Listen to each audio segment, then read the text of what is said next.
Assalamualaikum dear students, I am Basit Ali and this is my YouTube channel of biology. So today we are going to discuss the important chapter of grade 11, that is chapter number 9, diversity among animals.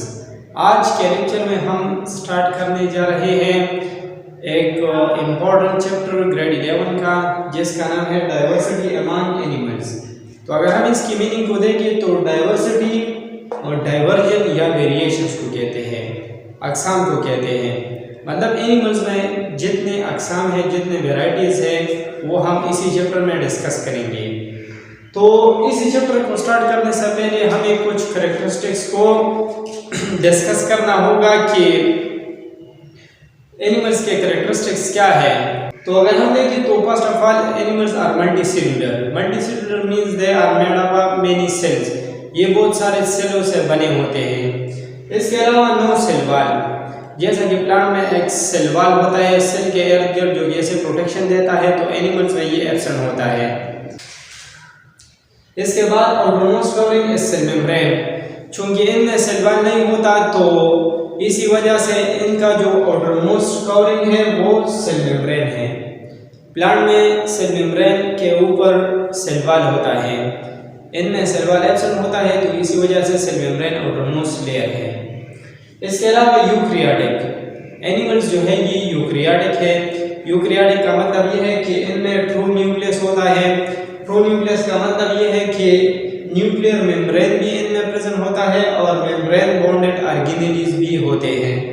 Nuclear membrane किसे कहते हैं? अगर हम देखें तो ये cell है, ये न्यूक्लियस है, न्यूक्लियस के इर्द गिर्द एक मेम्ब्रेन होता है जिसको हम न्यूक्लियर मेम्ब्रेन या न्यूक्लियर एनवलप कहते हैं। तो इनमें न्यूक्लियर एनवलप या न्यूक्लियर मेम्ब्रेन प्रेजेंट होता है।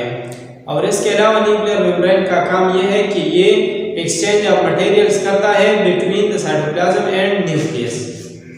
इसके अलावा एनिमल्स आर हेटेरोट्रॉपिक। हेटेरोट्रॉपिक का मतलब है नॉन फोटोसिंथेटिक, इनमें फोटोसिंथेसिस नहीं होता, ये अपने लिए खुराक तैयार नहीं कर सकते प्लांट्स की तरह, तो ये अपने खुराक के लिए दूसरों पर डिपेंडेंट होते हैं, प्लांट्स पर डिपेंडेंट होते हैं। इसके अलावा अगर हम देखें तो ये नॉन फोटोसिंथेटिक है। किस चीज़ की वजह से नॉन फोटोसिंथेटिक है? इनमें क्लोरोफिल नहीं होता।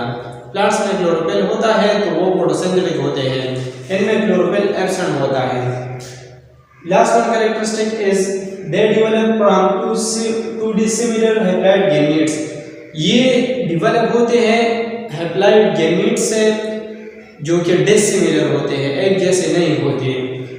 गैमीट्स किसे कहते हैं? गैमीट्स हम 6 सेल्स को कहते हैं।